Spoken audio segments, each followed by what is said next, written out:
Il s'agit de vivre ou de s'engager à vivre notre consécration baptismale. Parce que de tous les dons que nous avons reçus, il n'y en a pas de plus grand que la filiation divine reçue au baptême. Tout ce que nous faisons aujourd'hui, c'est dans la suite de notre baptême. Le baptême de Jésus que nous connaissons par Jean-Baptiste ne correspond pas à notre baptême à nous. Parce que Jésus, lui a été conçu et a été mis au monde par Marie, Mère Immaculée. Et Marie a été fécondée par l'Esprit Saint. Et dans l'épître, plutôt dans l'évangile de Saint Luc, on nous dit que l'ange a dit à Marie que l'Esprit Saint vous ouvrira de son ombre. Et puis, il dit, c'est pourquoi l'enfant qui naîtra de vous sera saint. Donc, la naissance de Jésus correspond à notre baptême.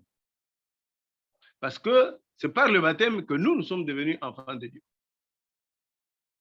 Mais le baptême qu'il a reçu de Jean-Baptiste, parce qu'il était sans péché, correspond à ce que nous avons vu, ce que nous avons vécu, nous, à l'effusion de l'Esprit Saint. Parce que ce jour-là, l'Esprit Saint est descendu sur lui. Et qu'est-ce que l'Esprit Saint a fait? Rappelons d'abord que Jésus, pendant qu'il était encore enfant, il a voulu commencer sa mission. Il est resté au temple, on l'a cherché pendant 3 jours, et on l'a retrouvé au temple. Et Marie lui dit, mais qu'est-ce que tu fais ici? Regardez, regarde, ton père et moi, nous t'avons cherché. Il dit, non, mais vous ne saviez pas que je devais être dans la maison de mon père. Marie dit, venez, partons. Et on nous dit qu'ils sont rentrés avec lui, et pendant 30 ans, on n'a pas parlé de Jésus. Et on nous dit par contre que l'enfant grandissait en taille, en sagesse et en grâce devant Dieu et devant les autres. Maintenant que l'enfant grandit, avant de commencer sa mission, avant de commencer l'engagement pour lequel il est venu, eh bien, est intervenu ce baptême de Jean-Baptiste. Et ce jour-là, ce baptême correspond à notre confirmation, parce qu'en fait, notre effusion s'inscrit dans la droite ligne de notre consécration. C'est le sacrement dont on parle le moins. Et pourtant, c'est le sacrement qui nous confère la force de vivre à la suite du Christ. C'est le sacrement qui confirme l'esprit que nous avons reçu, mais qui le met en mouvement pour nous mettre, nous, en mouvement, pour prendre un engagement. Quand on est confirmé, on devient adulte pour le monde et pour l'Église. Alors, nous parlerons de 2 aspects en ce qui concerne l'engagement. Il y a l'engagement en tant que baptisé. Et là, nous parlerons du témoignage de vie. Je prends l'engagement. Souvenez-vous de ce que nous avons dit au baptême. On nous a posé la question, est-ce que vous renoncez à Satan et à toutes ses œuvres? Nous avons dit oui. Vous acceptez Jésus? Nous avons dit oui. Et l'engagement, tous les engagements que nous prenons aujourd'hui, c'est, je dirais, la fécondité de notre baptême. Je peux être pape, je peux être évêque, archevêque ou tout ça, mais ça, c'est le fruit du baptême qui se déploie et qui me donne l'occasion de m'engager. Donc, l'engagement, c'est l'aboutissement logique de l'effusion. Et même, je dirais que c'est la marque d'authenticité de l'effusion. Si vous avez reçu l'effusion et que vous ne vous engagez pas, en tout cas, vous n'avez pas reçu l'Esprit de Dieu. Alors, l'engagement, donc, comme je disais, c'est d'abord suivre Jésus, nous configurer à lui, témoigner de lui. Conçu de l'Esprit Saint, dans le sein virginal, comme je disais, Marie, et plutôt Jésus, est né saint, mais au baptême, il a reçu la force de pouvoir témoigner.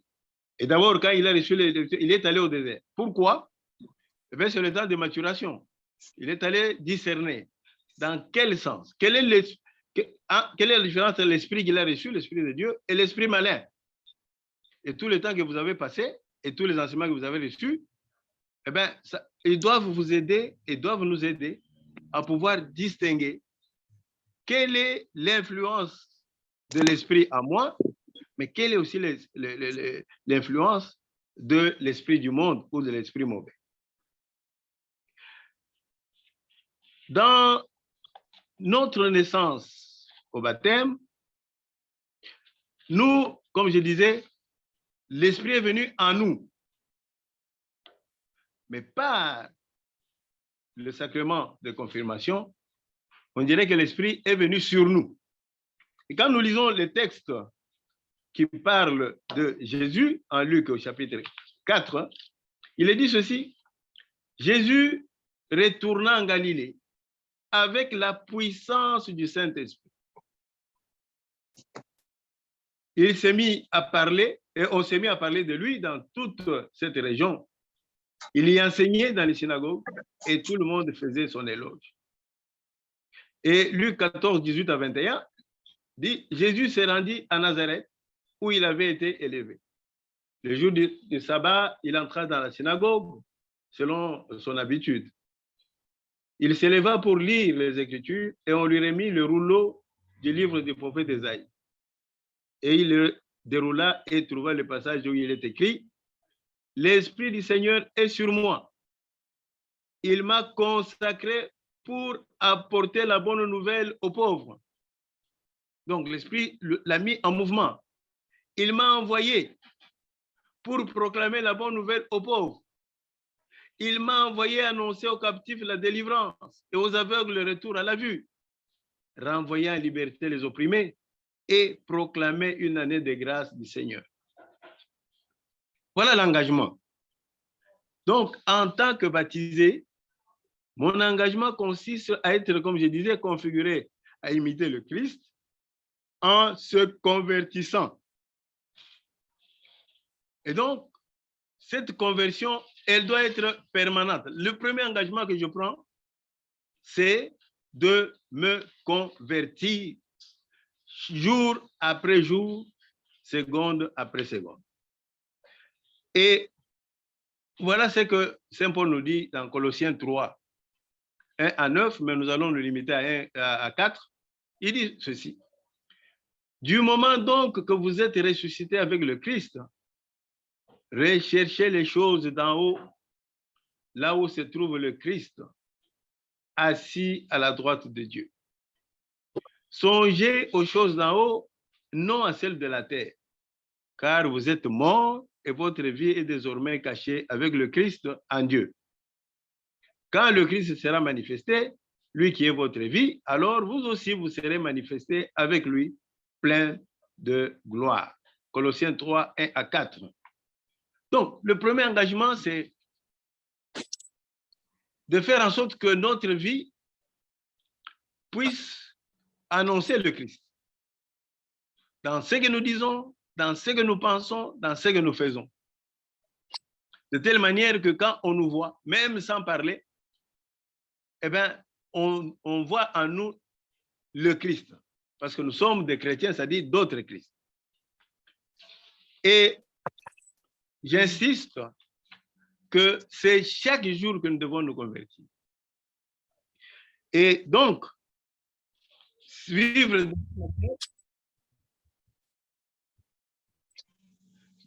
de cette manière, c'est vivre dans la lumière avec le Christ. Jésus dit: je suis la lumière du monde. Je suis la lumière du monde. Et il dit: vous êtes la lumière du monde. Vous êtes le sel de la terre.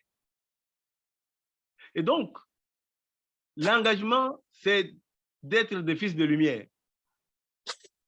Et nous allons nous servir de ce que Jean, dans l'apôtre Jean, dans son épître, et il définit comment vivre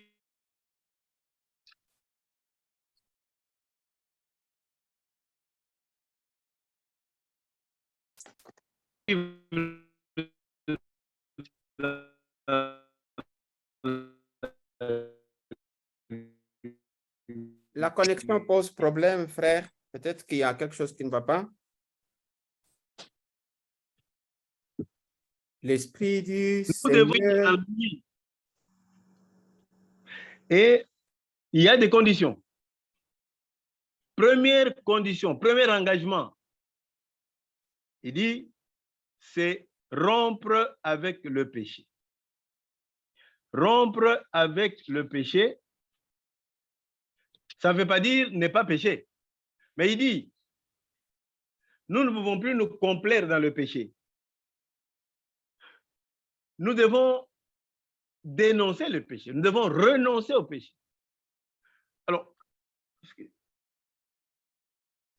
qu'on entend là? Oh là là.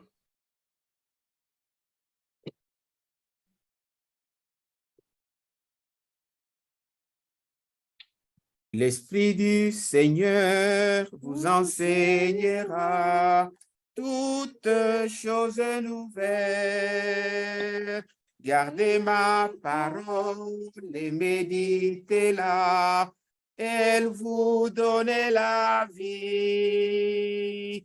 Feu et lumière en nos cœurs, Jésus ressuscité.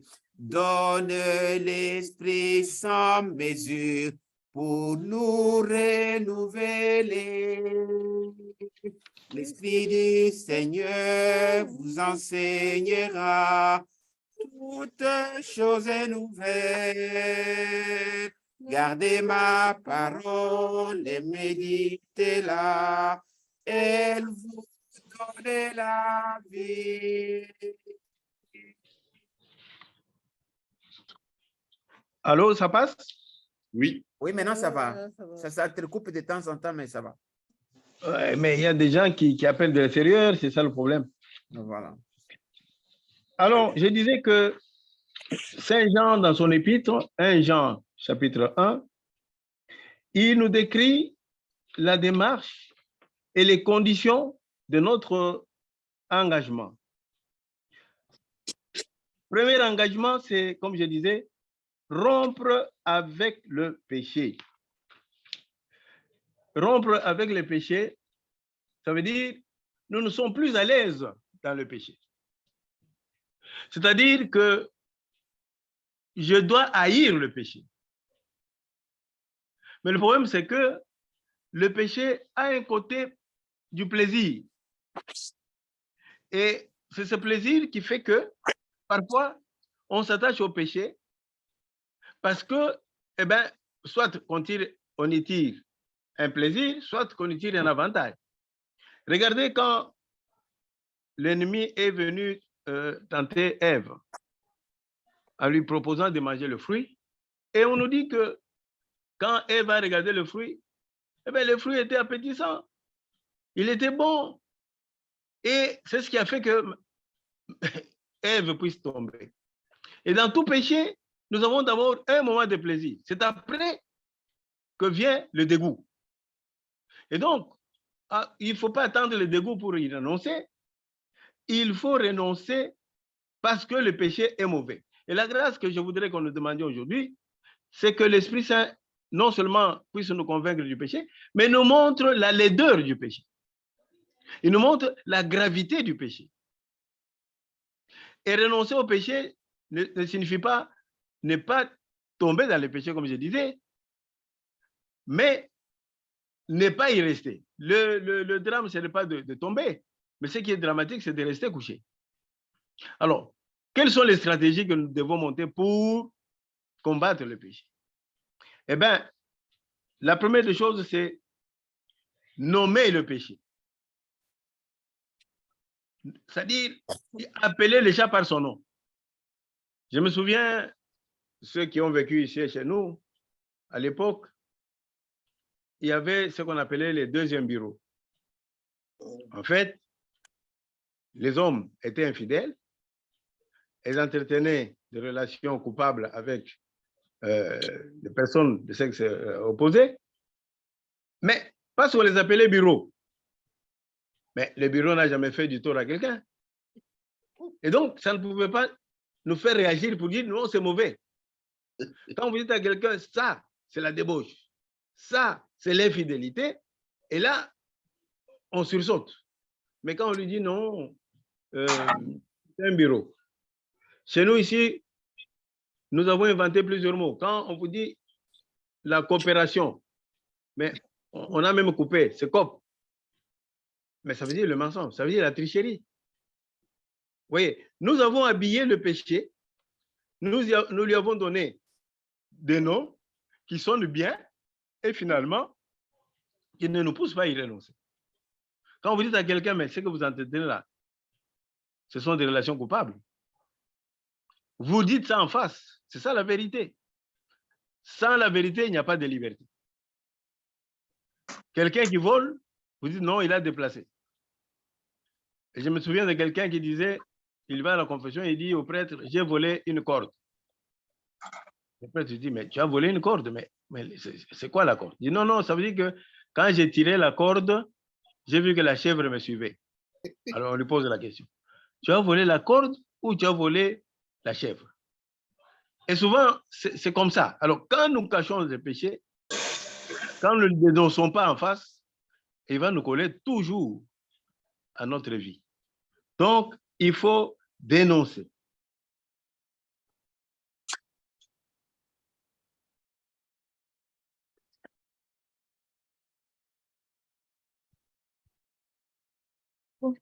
Votre fille vous amène un garçon et vous dites, c'est qui ça? Et vous dites, non, c'est mon petit ami.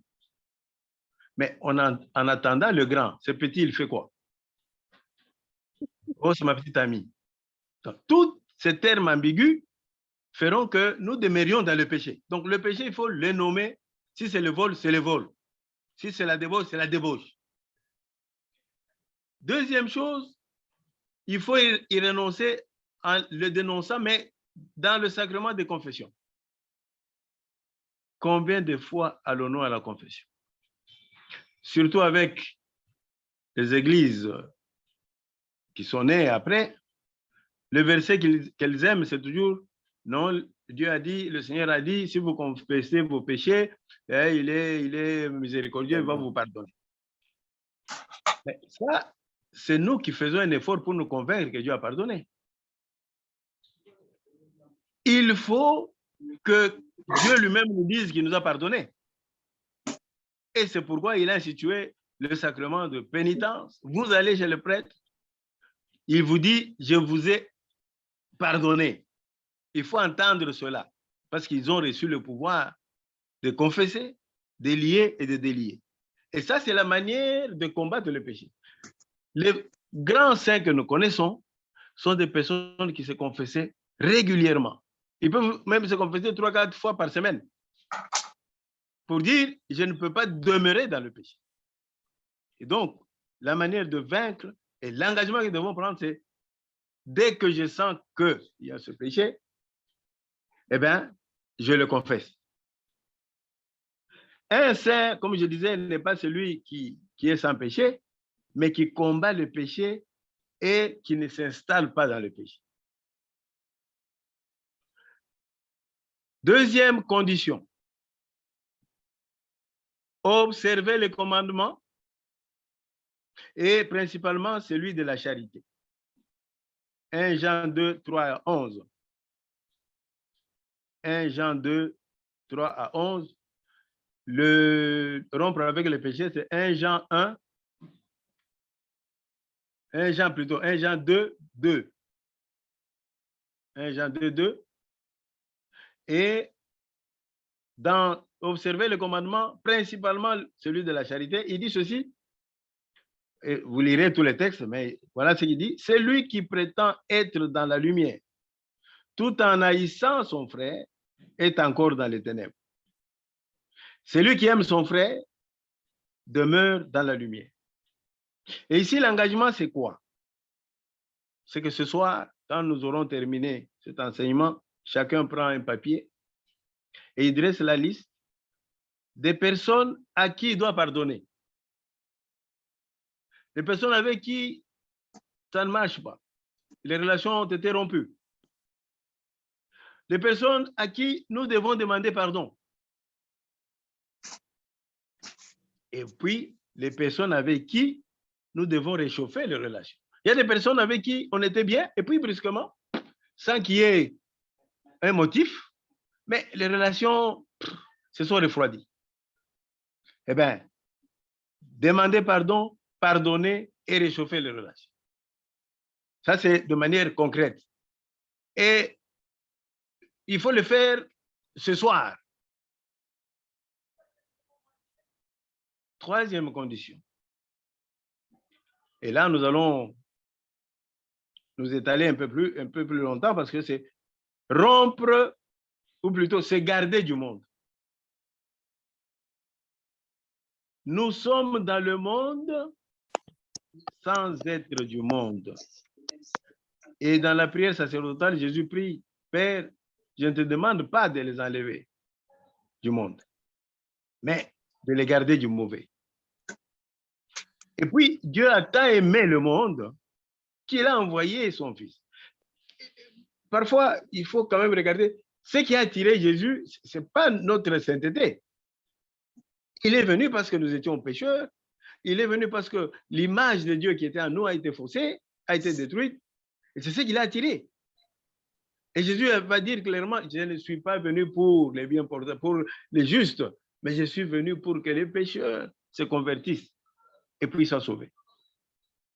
Alors, dans notre logique humaine, nous vous dirons que tous ceux qui sont mauvais, encore faut-il mettre les critères, comme si nous étions meilleurs par rapport à eux, eh bien, c'est faire attention pour ne pas dénigrer les autres, pour ne pas juger les autres. Alors, troisième condition, comme je dis, c'est garder du monde. Et il dit, n'aimez ni le monde, ni ce qui est dans le monde. Car si quelqu'un aime le monde, l'amour du Père n'est pas en lui. Et il cite en quoi consiste principalement ce monde dont on parle. Premièrement, il dit, tout ce qui est dans le monde. Et qu'est-ce qui est dans le monde? Il cite trois choses. La première, la convoitise de la chair. Chers frères et sœurs, aujourd'hui avec les réseaux sociaux, on nous impose des images, on nous impose des scènes. Et nous devons jeûner, parce que le jeûne n'est plus celui qui consiste à ne pas manger. D'ailleurs, en Afrique, le jeûne, bon, on mange déjà mal. Mais le vrai jeûne, c'est cette convoitise qui est attisée par ce que nous voyons. Le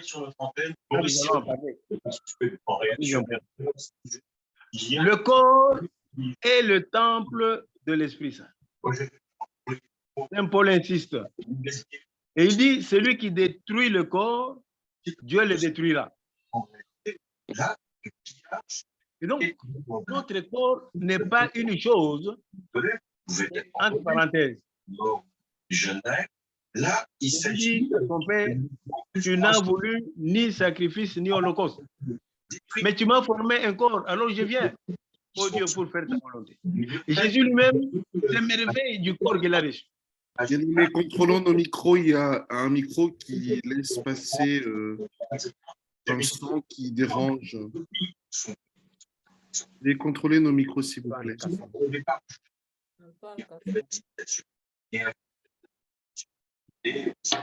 Frère Antoine, il y a quelque chose, peut-être la télévision ou la radio qui dérange, s'il vous plaît. Voilà, une petite ville, c'est fait pas. Merci. Alors, celui qui détruit le corps, dit Saint Paul, Dieu le détruira. Et je disais donc que Jésus a pris chair. Et il dit à son Père, Tu n'as voulu ni sacrifice ni holocauste, mais tu m'as formé un corps. Et même ce matin, je me dis, mais parce que Jésus est monté au ciel avec son corps, ça signifie que parmi les 3 personnes de la Trinité, il y a une personne qui a le corps humain. Mais vous vous rendez compte? Et nous prenons donc le plaisir de dénigrer ce corps. Ce corps qui était, je dirais, qui était sacré. Eh bien, ce corps, aujourd'hui, on tue, on maltraite. Et il y en a même qui se prostituent. Et le corps est devenu un objet de commerce. Mais c'est grave. Et Jésus, comme signe qu'il nous a laissé de son amour, c'est l'Eucharistie qui est son corps. Et dans le mariage, le jour du mariage, on vous dit qu'il faut consommer le mariage. Mais on ne se donne pas l'argent. On se donne l'un à l'autre. C'est dans la chair, c'est le corps qui joue ce rôle. Et donc, nous devons prendre l'engagement de faire de notre corps le temple de l'Esprit Saint. L'instrument pour que l'Esprit Saint fasse son travail.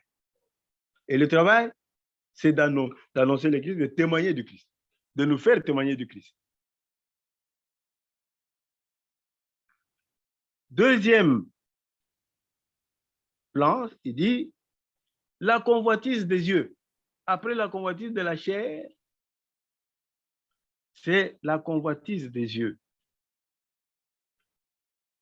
Le vrai jeûne aujourd'hui, comme je disais, c'est le jeûne du regard. Les réseaux sociaux, les films qu'on nous balance, eh bien, il n'y a rien de constructif.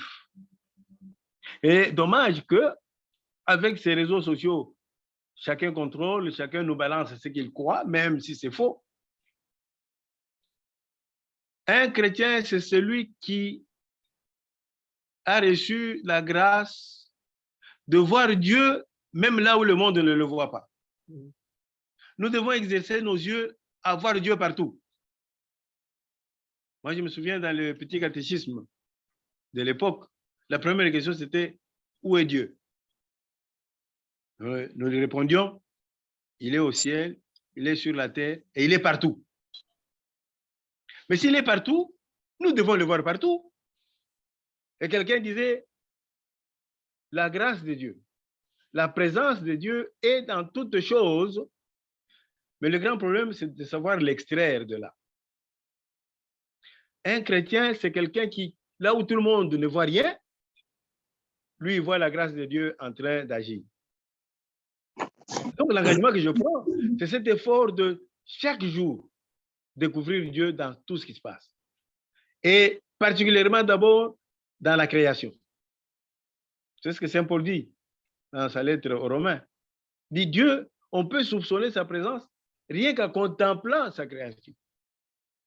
Donc, nous devons exercer nos yeux à voir Dieu partout et en tout. Parce que Jésus ressuscité, il est rempli de l'univers. Et l'Esprit Saint est partout. Donc, celui qui a l'Esprit, il a le regard et les yeux de l'Esprit pour voir ce qui se passe. Pour voir comment Dieu travaille. Et l'engagement, c'est quoi? C'est de collaborer. Et c'est ce que nous disons dans le Notre Père. Que ton règne vienne, mais il faut ajouter toujours par moi. Dieu, il est Emmanuel. C'est Dieu avec nous. Et donc, il attend notre collaboration. Mais pour collaborer, il faut savoir dénicher les lieux où il se cache. Donc, la convoitise des yeux. Savoir se priver de certaines scènes qui ne nous édifient pas sur le plan spirituel.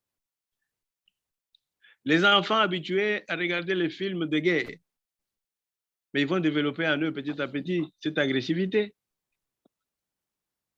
Aujourd'hui, c'est même le fléau le plus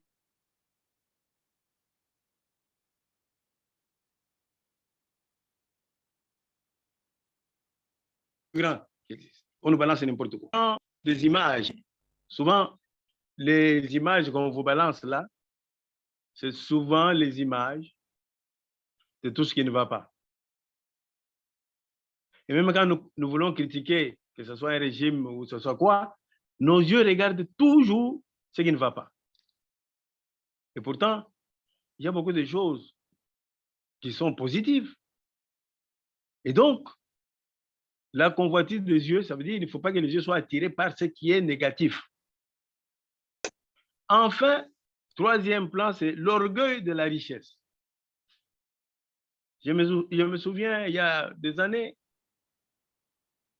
je venais de terminer mes études et un jour, on passait dans un quartier et j'ai vu écrit sur la porte d'un petit bistrot, et je n'ai jamais oublié cette phrase, où la personne avait écrit « L'homme le plus pauvre du monde, c'est celui qui n'a que l'argent. »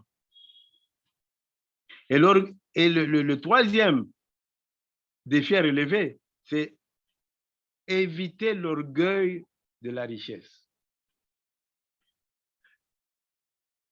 Nous avons déifié l'argent. Dieu n'a pas créé l'argent. C'est nous qui avons créé l'argent. Et comme nous disons pour Dieu, car c'est à lui qu'appartient le règne, la puissance et la gloire, eh bien, ces trois qualités-là, nous les avons attribuées à l'argent. Et nous croyons que celui qui a l'argent, il a tout le pouvoir. Il peut même acheter les autres. Et nous croyons que même s'il n'est pas intelligent, parce qu'il a l'argent, il croit qu'il est intelligent. Même s'il est faible, mais parce qu'il a l'argent, il croit qu'il est le plus fort. Ça, c'est l'opium. Le véritable opium, c'est l'amour de l'argent. Et puis, l'amour de l'argent, c'est la racine de tous les maux, comme dira Saint Paul. L'Afrique aujourd'hui est en proie au terrorisme. Partout, on attaque, que ce soit au Mali, que ce soit au Bénin, que ce soit chez nous. Mais quand vous regardez, c'est cette convoitise. Et cette convoitise, pourquoi? Pour les richesses, pour s'enrichir. Et alors, on nous dit, faites attention, il faut se garder de l'orgueil de la richesse. Ce n'est pas mauvais d'avoir, mais la richesse, c'est pourquoi? Mais c'est pour partager. Regardez, Dieu n'a pas créé tous les hommes avec les mêmes talents. Vous aurez des personnes avec handicap et ces personnes-là ne seront jamais riches. Mais il a créé les uns qui sont riches pour que leur richesse aide ceux qui sont pauvres. Et ça nous ramène à quoi?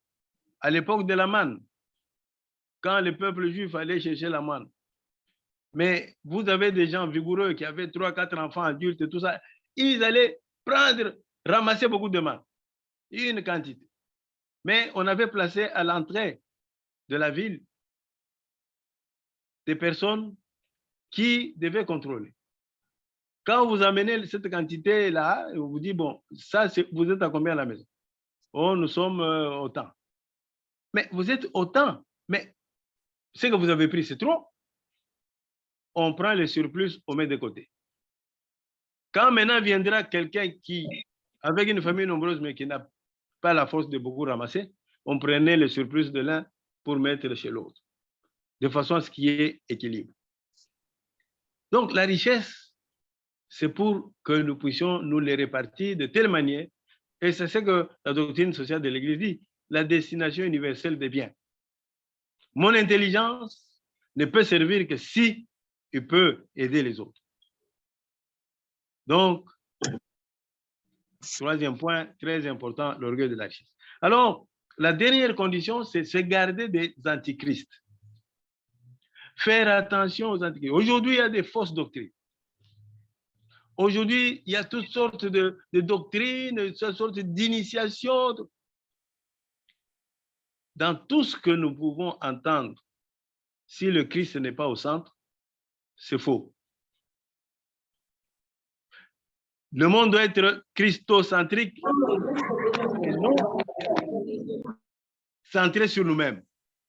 Ce n'est pas anthropocentrique, mais christocentré. Donc, si on m'amène quelque part, on dit oui, mais c'est une science chrétienne. Mais si cette science chrétienne n'est pas sur la personne de Christ, mort et ressuscité, c'est faux et archi-faux. Et Saint Jean, depuis ce temps-là, dit, ils sont nombreux les antichrists. Ils se sont multipliés. Nous devons faire attention, surtout avec les jeunes. Les jeunes, ils entrent dans n'importe quoi parce qu'ils veulent faire des expériences et des expériences fortes.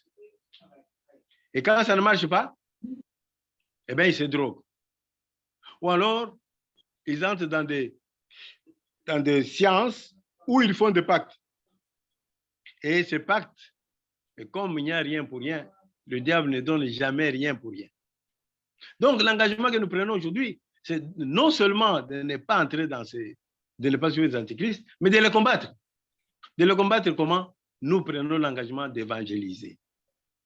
L'engagement, l'esprit que nous avons reçu, c'est l'esprit qui doit nous pousser. Jésus a dit, vous recevrez une force pour être mes témoins.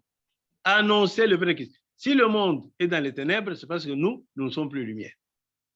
Si on ne connaît pas Jésus, c'est parce que nous n'annonçons pas suffisamment le Christ. Et donc, l'engagement à l'évangélisation.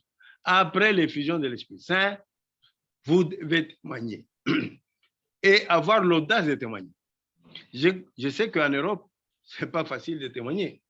Si vous êtes, par exemple, infirmier, vous ne pouvez pas prier pour les malades parce qu'on va vous dire non, vous voulez les manipuler.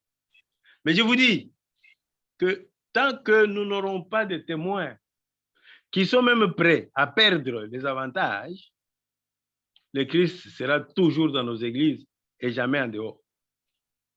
Évangélisation, c'est annoncer le Christ de telle manière que sa beauté, la beauté de son visage, puisse attirer les autres pour que les autres le suivent. Donc, quatrième condition, c'est garder des antichrists. Et ça, c'était, je dirais, au niveau personnel. Mais ce dont je veux vraiment parler, c'est l'engagement dans l'Église. Parce que le renouveau, là où il est né, la tendance ou le glissement, si vous voulez, c'est de créer une église parallèle. C'est de considérer que la paroisse, bon, ce n'est pas suffisant. C'est de créer des ministères parallèles aux services qui sont dans l'église. Chers frères et sœurs, je vais vous dire une chose. Saint Paul, qui est qualifié de misogyne, on croit qu'il n'aimait pas les femmes, mais c'est celui qui a écrit le meilleur texte sur le mariage. Et nous connaissons tous ce texte de Éphésiens 5. Et il fait la comparaison entre le mariage des humains et le mariage entre lui, entre le Christ et l'Église. Et il dit, le Christ a aimé l'Église au point de se sacrifier, de se livrer pour elle. Pourquoi? Pour la sauver. Et puis la rendre pure, resplendissante. Parce qu'il ne voulait pas que dans l'Église ou sur l'Église, on ait des histoires à peu près. Ou des... Non. Il la voulait resplendissante. Et souvent, nous avons l'habitude de dire, oui, Jésus est mort pour moi. Mais je vous dis que Jésus est mort pour d'abord son Église. Quand nous regardons Adam,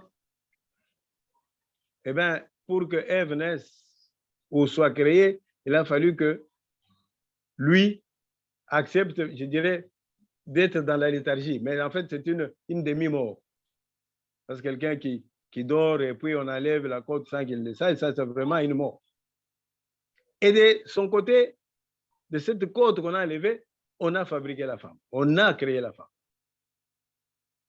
Et Jésus sur la croix, de son côté ouvert, on nous dit que le sang et l'eau, qui sont justement les signes, qui sont le fondement de l'Église. Si l'Église est morte, si Jésus plutôt est mort sur la croix, c'est parce qu'il a aimé l'Église. Il a aimé le peuple. Et Dieu dans l'Ancien Testament, a choisi un peuple.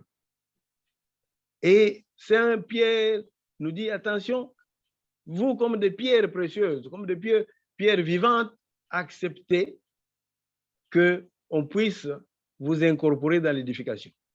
Et Saint Paul, après le texte des charismes, il ne fait que parler de l'Église corps du Christ. Et il dit, les uns sont ceci ou cela, les autres ont reçu ceci, mais tout cela pour que l'Église soit édifiée. Chers frères et sœurs, le premier engagement, c'est tout ce que vous avez reçu comme don. Évidemment, vous allez exercer ces charismes dans le groupe de prière, mais qui sont comme des laboratoires. Mais il faut mettre ces charismes et ces dons au service de l'Église. Celui qui chante, il chante bien, mais il ne doit pas seulement chanter dans le groupe, il doit s'incorporer dans la chorale de l'Église. Parce que le Christ a laissé l'Église, il est la tête de l'Église, et il est mort pour l'Église. Même s'il est mort pour moi, mais il est mort d'abord pour son corps qui est l'Église. Alors, concrètement, nous allons nous engager à quoi? Un, comme je disais, c'est mettre tout ce que nous avons reçu au service de l'Église, pour que cette Église soit resplendissante. Cette Église qui est notre mère. Un enfant qui naît, même sans connaître le visage de sa mère, l'enfant naît avec ce qu'on appelle le sentiment d'appartenance. C'est-à-dire que même si sa mère est aveugle, elle peut être boiteuse, elle peut être comment, mais c'est sa mère. Quand tu prends cet enfant, tu le donnes à une autre personne, l'enfant pleure. Il faut revenir à sa mère. Parce qu'il reconnaît sa mère, il sent la présence de sa mère. Imaginez cet enfant a fait 9 mois dans le sein de... Donc, la première personne avec qui il était en contact, c'est sa mère. Et moi, je me souviens que quand on était petit, si on ingérait le papa, ça ne faisait rien. Mais si on ingérait maman, on se battait. Et ça m'étonne qu'aujourd'hui, on ingérait l'Église qui est ma mère et je m'étais. C'est grave. Donc, aujourd'hui, demandons la grâce de l'Esprit Saint que ce sentiment d'appartenance puisse se réveiller à nous. Pour que nous puissions dire, l'Église, c'est mon affaire. Et alors, comme je disais, on met d'abord au service de l'Église tous les talents, mais c'est se réjouir avec l'Église ou alors souffrir avec l'Église. Je parle ici de scandales. Il y a des scandales. Et devant ces scandales, il y a 3 attitudes. Il y en a qui sont offusqués, qui sont vraiment abattus au point que ils ne peuvent même plus parler de l'Église. Mais ils sont dans l'Église. Mais quand on parle de l'Église, eh bien, ils se taisent. Deuxième attitude, c'est de critiquer avec ceux qui critiquent. Parce que ceux qui sont au dehors, ils ne voient que le mal dans l'Église. Comme si eux étaient juste devant Dieu. Comme si Jésus, s'il revenait aujourd'hui, eux iront au ciel et nous tous, nous irons en enfer. L'Église, elle est sainte, pas parce que ceux qui sont dedans sont des saints, mais parce que le Christ qui est au centre est saint. La sainteté de l'Église découle de cette présence de Jésus qui est saint. Maintenant, devant tous ces scandales, quelle est l'attitude? Évidemment, il ne faut pas justifier, mais il faut souffrir avec l'Église. Je vous raconte une petite histoire. On est allé un jour à Goma. Ceux qui sont de la RDC connaissent Goma. Et d'ailleurs, même le monde entier connaît Goma parce que c'est là où il y a toujours des troubles là-bas. Et on nous raconte une histoire qu'il y avait une famille où le papa disait, nous n'avons pas beaucoup de moyens, il faut se limiter à 2 enfants. Et il répétait tout le temps à sa femme, 2. Mais la femme n'attrape pas la grossesse seule. si tu dis 2, mais c'est toi qui dois prendre des précautions. Mais la femme, par malheur, attrape une 3e grossesse. Et c'était devenu une chanson pour l'homme. Oh, je t'avais dit 2. Quand la femme dit, mais nous n'avons pas de père, je dis, mais je vous avais dit 2. Et quand maintenant 3, ben c'est ton affaire. Et vous savez, remarquez, un enfant, un bébé à bas âge, regarde toujours sa mère sur le visage. Et quand vous le prenez, il regarde sur le visage. Et quand vous détournez le visage, l'enfant pleure. Et quand il regarde le visage, il sait lire si vous êtes dans la joie ou si vous êtes triste.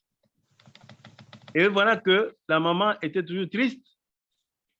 Et évidemment, l'enfant sentait qu'il y a quelque chose qui n'allait pas. Et l'enfant a grandi avec ce questionnement pour dire d'où venait la tristesse de ma mère. Et jusqu'à découvrir un jour, quand le papa disait non, je vous avais dit, alors l'enfant a su qu'il était de trop. La tristesse de sa mère l'avait rendu triste. Et cet enfant, un jour, il s'est pendu. Il est mort. Parce qu'il trouvait qu'il n'avait pas le droit de faire en sorte que sa mère soit triste. Mais nous, qu'est-ce que nous faisons quand on parle de l'Église en mal? La meilleure attitude, c'est de ne pas nous mettre du côté de ceux qui critiquent pour critiquer davantage. Parce que, ce qu'on oublie, nous sommes la seule Église qui a l'audace de déclarer des hommes pécheurs qui sont des saints. Donc, quand on attaque l'Église parce qu'il y a des pédophilies et tout ça, c'est bien, mais ça me fait mal. Mais ça ne peut pas me faire oublier que cette Église a produit des saints. Donc, je ne peux pas être abattu au point de quitter. Mais non, je souffre avec l'Église. La souffrance de l'Église doit être, je porte cette souffrance. Et la réaction, ce sera quoi? Parce que là où même on injurie l'Église, moi, je relève les défis. C'est ça l'engagement. Parce que personne n'a jamais vu l'Église dans la rue. Mais c'est à cause des chrétiens qu'on critique l'Église. Eh bien, là, on critique, mais qu'on voit que moi, je suis différent. Donc, l'engagement dont nous parlons, c'est de vivre chrétiennement et saintement, de telle manière à ce qu'on dise, tiens, cette Église commence à changer. Mais ils n'ont jamais vu l'Église. Ils n'ont vu que moi. Donc, quand un fruit commence à mûrir, on dirait que cet arbre, mais les fruits, même si c'est un seul, on dirait que les fruits commencent à mûrir. Ça, c'est ça l'engagement. De dire là où je suis, l'Église est là. Aimer l'Église, c'est aussi travailler sous le regard de l'Église. Travailler pour l'honneur de l'Église. Je me souviens qu'après notre effusion à Lemba, on avait des frères qui n'étaient pas de notre Église. Quelque temps après, on s'est vus, ils m'ont posé la question, toi, tu es devenu qui? Tu es devenu qui? Je suis devenu qui? Moi, je suis devenu un chrétien. Ah non, moi, je suis devenu pasteur. On dit, ah non, moi, je n'avais pas ça dans la tête. Donc, le problème, ce n'est pas de devenir qui que ce soit. Le problème, c'est de vivre saintement. Donc, nous avons reçu l'effusion pour que nous puissions vivre dans la sainteté. Et viser la sainteté. Moi, je suis en train de me poser, je ne sais pas si c'est l'âge. J'ai dit, mais les jours où je serai dans le cercueil, quel est le témoignage que les gens vont donner?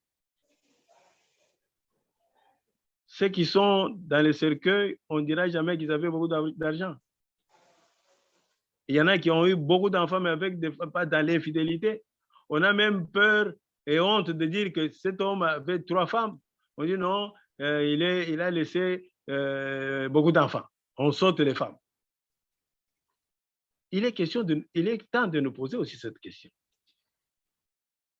Qu'est-ce que j'ai fait pour que l'Église ne soit pas critiquée? Qu'est-ce que j'ai fait pour relever le défi?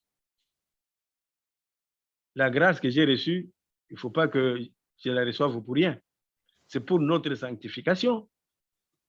Et l'effort que nous faisons, c'est pour notre sanctification. Ce n'est pas d'abord pour chercher les biens matériels, mais c'est d'abord pour chercher le royaume, parce que toutes les autres choses nous seront données par surcroît. Voilà l'engagement. Si nous pouvions prendre. Alors, ça signifie aussi quoi? Vous, comme nous sommes dispersés, au-delà des mers et des océans, peut-être que là où nous vivons, nous n'avons pas un groupe. Donc, l'engagement, je dois le prendre dans l'église locale où j'ai pris. Je dois être engagé dans tel ou tel service. Et donc, pour que j'anime le renouveau, à l'époque, on disait, pas à l'époque, on dit que le renouveau n'est pas une structure. Le renouveau, c'est une vie. Et si j'entre dans une structure de l'église, c'est pour donner de l'esprit dans cette église. C'est pour éviter que les gens qui sont là ne soient que des simples fonctionnaires, mais que ce soit des gens qui travaillent pour leur salut, qui travaillent pour le bien de l'église et de l'humanité. Aimer l'église, c'est aussi me fier à son discernement. Chers frères et sœurs, notre église a plus de 2000 ans, jour pour jour. Il y a eu des scandales, il y a eu ceci. Si, mais l'église tient, parce que Jésus a dit, les forces de l'enfer ne prévaudront jamais contre elle. Parce que l'église est bâtie sur le roc, sur la foi de Pierre. Et donc, comment ne pas me fier, mais je dis, me fier même aveuglement à l'église, que de croire qu'il y a quelqu'un qui aujourd'hui peut venir avec la vérité. Alors que Saint Paul lui-même dit de l'église que c'est la colonne de la vérité. Nous avons des personnes comme Bakanja ici, comme Anorit, qui ont pu mourir, qui ont cru à l'église, qui ont cru en Jésus-Christ. Vous avez des saints là-bas. Et chaque jour, le pape François ne fait que proclamer des saints. Eh bien, moi, je reste là pour qu'un jour, on puisse aussi me déclarer saint. Imaginez si Martin Luther King était de l'Église catholique. Mais on l'aurait proclamé saint. Mais personne n'ose le dire, malgré tout ce qu'il a fait. Mandela, s'il était chrétien catholique, mais on allait dire qu'il était un saint. Mais toutes ces églises n'ont pas l'audace de reconnaître qu'ils sont saints. Et moi, j'aime cette église parce que Jésus est présent. Et non seulement il a dit qu'il sera présent, mais il est présent parce qu'il y a l'Eucharistie. Ceci est mon corps, c'est cette présence réelle. Et donc, je ne vois pas pourquoi je peux quitter. Tout ce que je peux faire, c'est m'engager pour que cette église qui m'a nourri, je puisse la nourrir aussi. C'est comme une mère qui m'a mis au monde, eh bien, qui s'est fatiguée à m'éduquer, à me donner, mais maintenant, à mon tour, je dois l'aider à vivre. C'est ça, aimer l'église. C'est se laisser contrôler par l'église. Nous évangélisons. Nous ne sommes pas comme des électrons libres. Quand je vais évangéliser, c'est au nom de l'église. Et je dois pouvoir rendre compte pour que l'église se reconnaisse. Et je vous donne l'exemple de Saint Paul. Saint Paul a rencontré Jésus sur la route de Damas. Saint Paul a commencé le ministère. Mais on nous dit que 14 ans après, il s'est dit, mais tiens, il ne faut pas que je puisse courir en vain. Il est allé à Rome, et plutôt à Jérusalem, où il y avait les colonnes de l'église. Pour faire quoi? Rendre compte de ce que l'Esprit, ce que Jésus a fait par lui. Et ce sont eux qui ont authentifié l'œuvre qu'il a accomplie. Vous dites, tiens, nous reconnaissons ça, c'est vraiment le Christ. Alors, pourquoi est-ce que nous, on ne ferait pas ça? Je me souviens, à l'époque, on devait aller prier chez une maman qui avait vraiment, qui avait trempé dans beaucoup de, qui avait commis même des meurtres, tout ça, qui avait sacrifié des personnes. Et à l'époque, le prêtre qui était à la paroisse a dit, j'irai avec vous. Mais au dernier moment, il y avait d'autres charges, d'autres occupations. La paroisse a dit, c'est vraiment, je ne saurais pas aller avec vous, mais mettez-vous à genoux, je vais prier pour vous, et vous irez pas en votre nom à vous, même si vous êtes du renouveau, cette fois-ci, vous allez là-bas au nom de l'Église. C'est l'Église qui vous envoie. Et c'est différent. Et quand nous sommes allés là-bas, nous avons senti que nous étions revêtus de la grâce de l'Église. Et la conséquence, c'est que même si parmi nous, il y avait des gens qui étaient défaillants, tout ça, mais ce qui agissait là, c'est le nom de l'Église. Donc, il faut nous soucier, il faut nous engager à aimer l'Église, à travailler pour l'Église et avec la grâce de l'Église et en communion avec l'Église. Vous voyez donc, maintenant, la dernière partie, c'est avec quelles armes? Parce que s'engager, c'est comme aller en guerre. Je donne l'exemple ici. Quand David devait aller combattre Goliath, le roi Saül lui avait donné ses propres armes. Et quand David a porté ça, il a trouvé qu'il ne pouvait même pas bouger, c'était lourd. En fait, il ne pouvait pas aller combattre Goliath avec les mêmes armes que Goliath avait.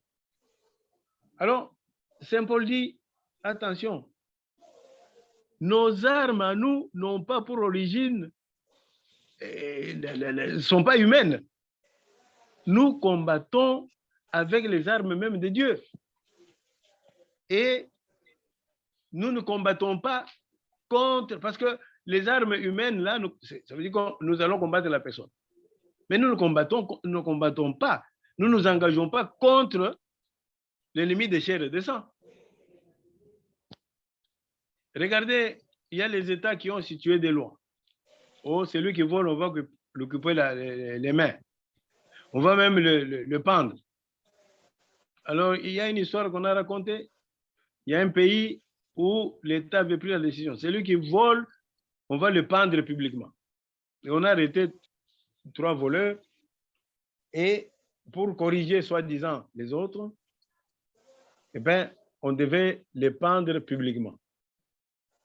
Les gens sont venus.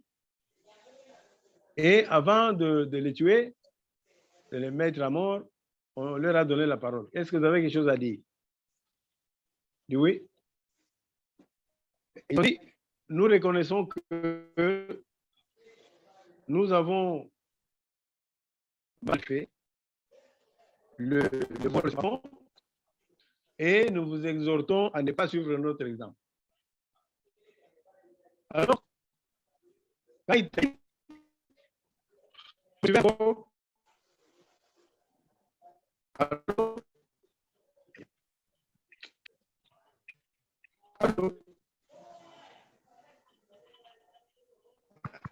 Voici la nouvelle alliance que j'ai conclue avec vous. Je mettrai ma loi en vous, je l'écrirai.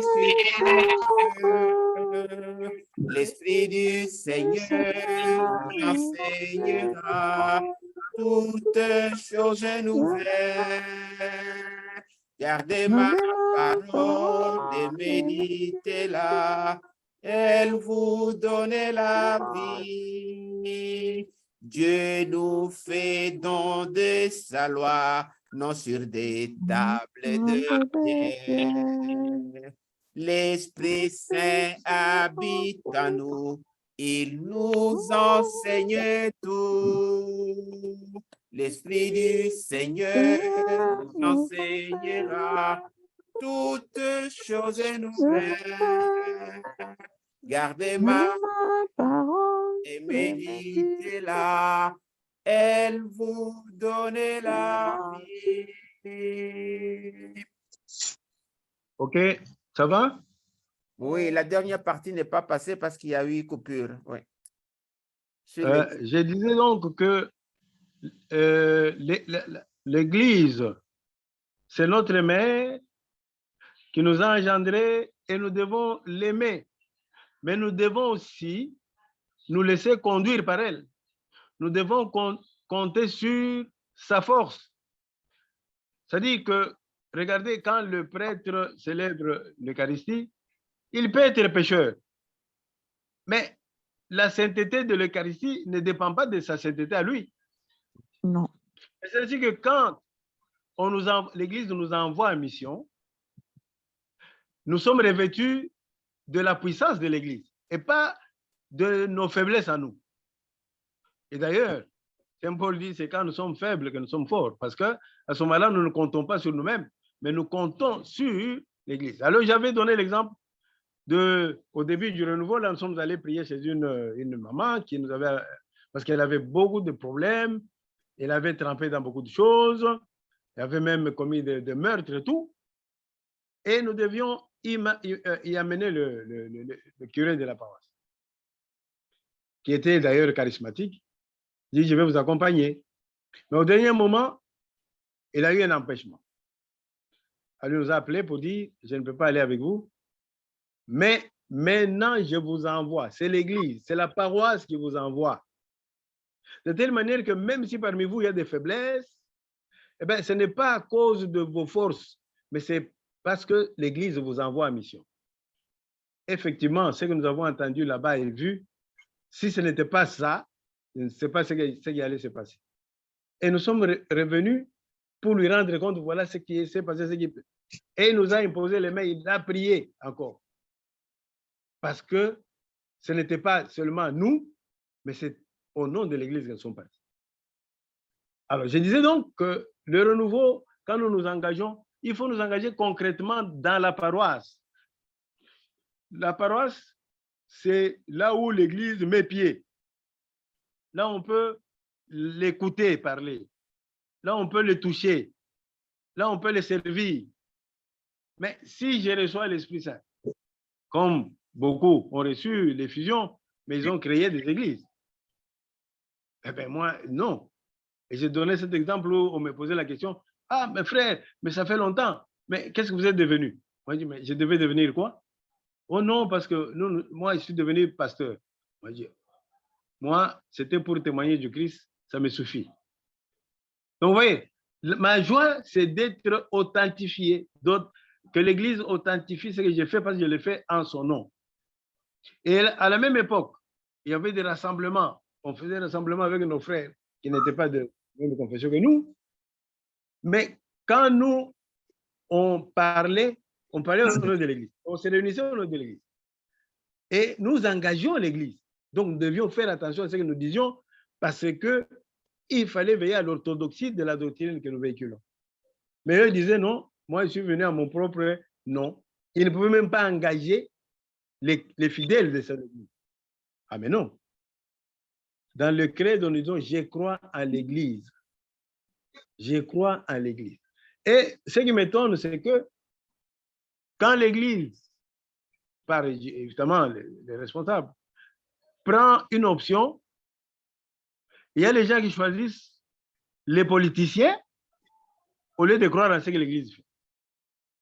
Moi, je vous mets au défi de me montrer quel est ce régime politique qui a traversé les siècles pour arriver jusqu'à chez nous. Tous les modèles qu'on nous propose finissent toujours par tomber. Parce que ces doctrines ne sont pas fondées sur le roc. L'Église a fait 2000 ans, il a fait le preuve, il en a vu de toutes les couleurs. Elle a un discernement, et doit m'initier à ce discernement. Alors, on croit plus à ce que les policiers disent. Quel est ce régime politique déjà? Et moi, je suis convaincu qu'aucun régime politique ne pourra changer ce monde. Le monde ne sera changé que par les chrétiens, quand ils prennent l'engagement. C'est-à-dire, quand, je donne l'exemple terre à terre, je prends l'engagement de laisser les toilettes propres quand j'y entre. Je n'ai pas besoin d'une loi, je n'ai pas besoin de quelqu'un qui me surveille. Je suis chrétien, je sais que le chrétien fait du bien. Que c'est bien puisse me récompenser ou pas, mais c'est l'option fondamentale. Donc, si le chrétien dit « je ne vole pas parce qu'un chrétien ne peut pas voler », mais nous n'aurons pas besoin de tribunaux. Donc, ce sont les chrétiens. Le monde a été confié aux hommes avant que les régimes politiques et tout ça viennent, c'est l'homme qui doit changer. Si l'homme change, si le cœur de l'homme change, et ce cœur de l'homme, c'est notre cœur à nous, qui nous sommes engagés et à qui le Seigneur a confié sa grâce. Et Saint Paul dira, ne recevez pas la grâce du Seigneur pour rien. Au contraire, il doit créer, des situations, il doit même inventer des situations et des solutions que le monde ne peut pas. Et ça, sous la direction et la bienveillance de l'Église. Parce que l'Église, elle est vieille, mais elle a l'expérience. Alors, je disais, quelles sont les armes alors que nous allons utiliser? Parce que nous serons, on dit, vous êtes dans le monde, mais vous n'êtes pas du monde. Le monde va toujours vous crucifier. Il va vous persécuter parce que vous n'allez pas penser comme le monde. Vous êtes dans le monde sans être du monde. Pensez au prophète Jérémie, ce qu'il a souffert. Pensez à Jésus lui-même, comment il a souffert. Et Jésus a dit, s'ils m'ont persécuté, ils vous persécuteront aussi. Mais là, quelles sont les armes que nous avons? Eh bien, Saint Paul dit, nos armes à nous n'ont pas comme origine l'homme. Non. Ces armes ont pour origine Dieu. Et ils ont la force de renverser des forteresses. Ils ont la force, ces armes, de ramener même les pensées humaines à obéir au Christ. Ça, c'est Saint Paul qui dit aux Corinthiens. 2 Corinthiens, je crois, au chapitre 10. Il dit non. Et donc, nous devons nous armer de cela. Et de quoi? Donc, les armes de notre combat ont pour source Dieu. 2 Corinthiens 10, 3 à 5. Mais, Saint Paul, dans Éphésiens 6, et nous savons, nous parlons du combat spirituel, Éphésiens chapitre 6, 10 à 18, il détaille. Et je disais ici que quand David voulait aller combattre Goliath, Saül lui avait donné les mêmes armes qu'avait David. Et qu'avait plutôt Goliath. Quand David a porté ses armes, il ne pouvait même pas bouger. Il dit non, non, non. Je ne peux pas combattre Goliath avec les mêmes armes que lui. C'est ainsi que lui, il va prendre seulement un lance-pierre avec un caillou.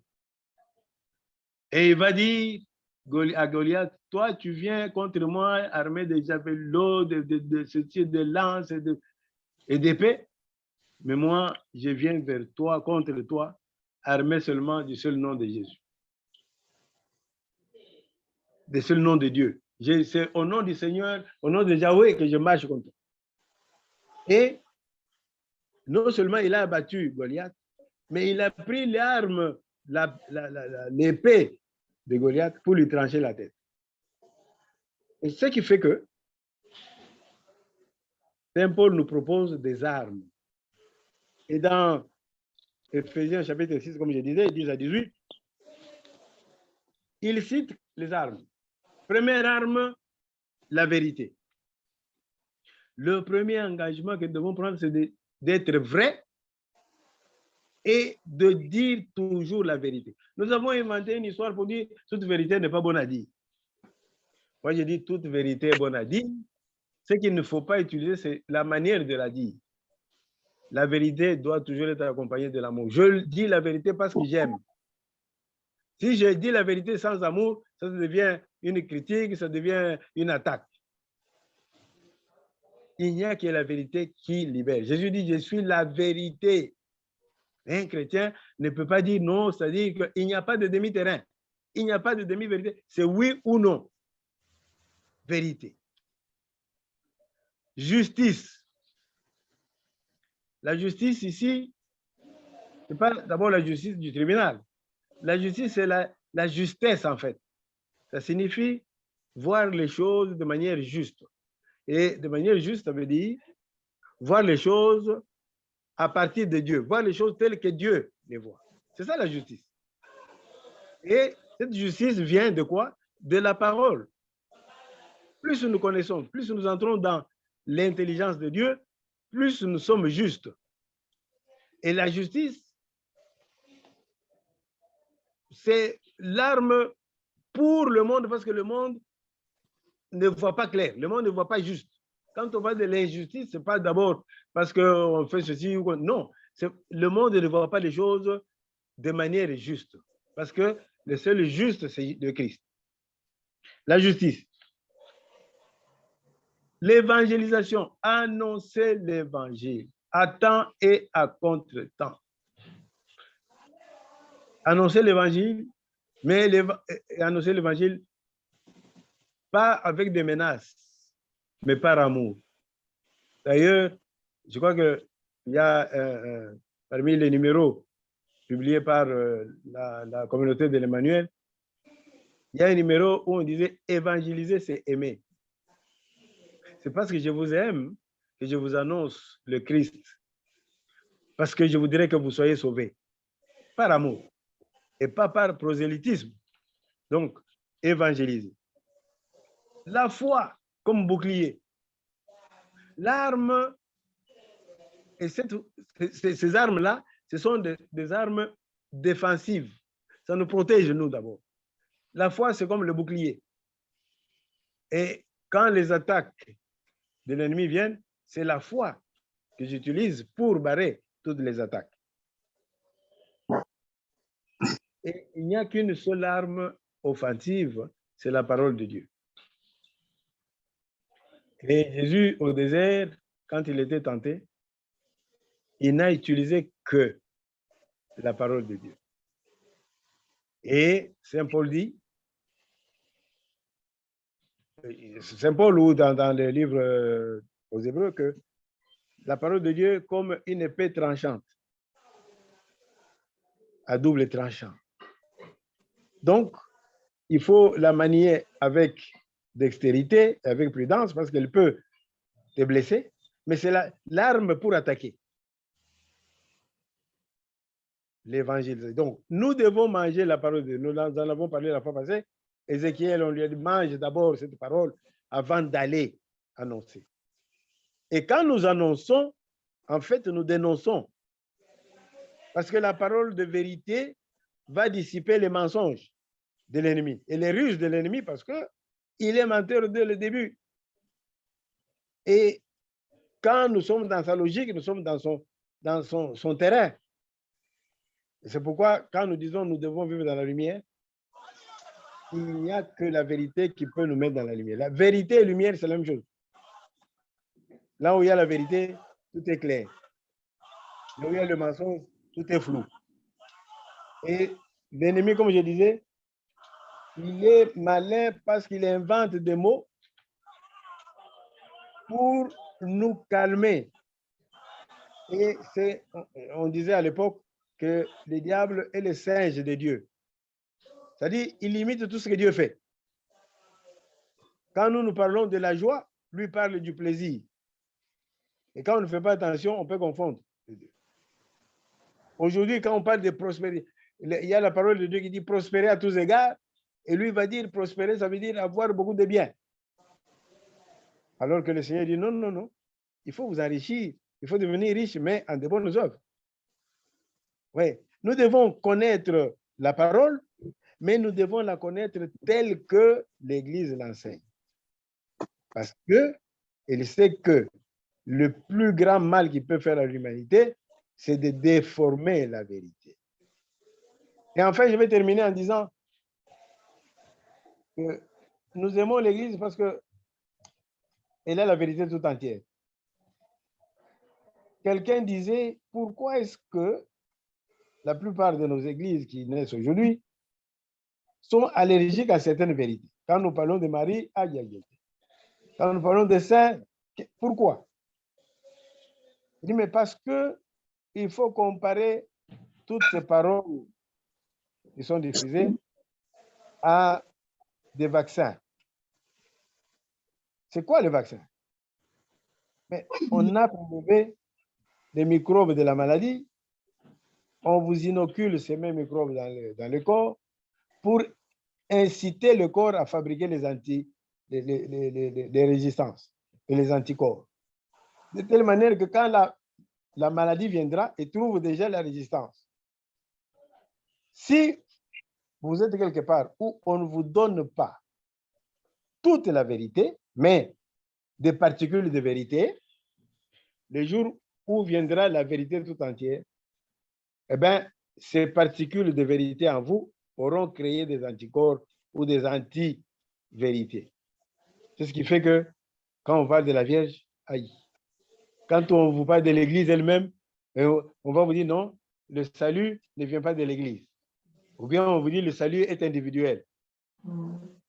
Non. Moi, je récite le credo du début à la fin. Moi, je récite le Notre Père. Parce que n'oublions pas que la véritable prière d'engagement, c'est le Notre Père. Ça signifie quoi? Quand je commence par dire Notre Père, je ne dis pas d'abord mon Père, Notre Père. Je m'engage à ce que je sois le frère de tous parce que Dieu est notre Père. C'est un engagement que je dois prendre. Qui est aux cieux? Je m'engage à combattre l'idolâtrie. Notre Dieu, ce n'est pas un Dieu que nous fabriquons. C'est un Dieu transcendant. Je ne peux pas épuiser la connaissance de Dieu, qui est aux cieux. Que ton nom soit sanctifié par moi. Le comportement de l'enfant va amener à ce que soit on puisse glorifier son père ou l'injurier. Souvent, on injurie les parents qui ne sont pas là. Pourquoi? Mais parce que quand on voit ce que nous faisons, eh bien, on remonte à ceux qui nous ont engendrés. Quand on voit une belle œuvre, on cherche l'architecte. Donc, que ton nom soit sanctifié par moi, par mon comportement. Je m'engage à ce qu'on ne puisse pas même refuser de croire en Dieu à cause de moi. Que ton règne vienne par moi. Partout où je suis, je dois rayonner. Le royaume, je dois le répandre. Il est en moi, mais je dois aussi le répandre autour de moi. Que ta volonté soit faite sur la terre comme au ciel, mais par moi. C'est l'engagement. Dans tout ce que j'ai fait, je dois chercher la volonté de Dieu. Et être prêt même à perdre la vie, à perdre mes avantages, mais pourvu que le nom de Dieu soit sanctifié et que sa volonté soit faite. Dans tout ce que j'ai fait, je me pose la question. Seigneur, je suis médecin, d'accord. Mais la médecine, je suis médecin, mais ça, c'est une fonction. Mais je suis d'abord chrétien. Mon identité, je suis chrétien. Et mon but, c'est de devenir un chrétien médecin et pas l'inverse. Ça, c'est l'engagement. Je travaille. Partout où je travaille, je suis d'abord chrétien avant de faire le travail que j'ai fait. Et à ce moment-là, on cherchera l'auteur. Mère Thérèse a été en Inde. Avec ce qu'elle faisait, un jour, on lui pose la question. Mais où est-ce que tu trouves la force de faire ce que tu fais là? Il dit, venez et voyez.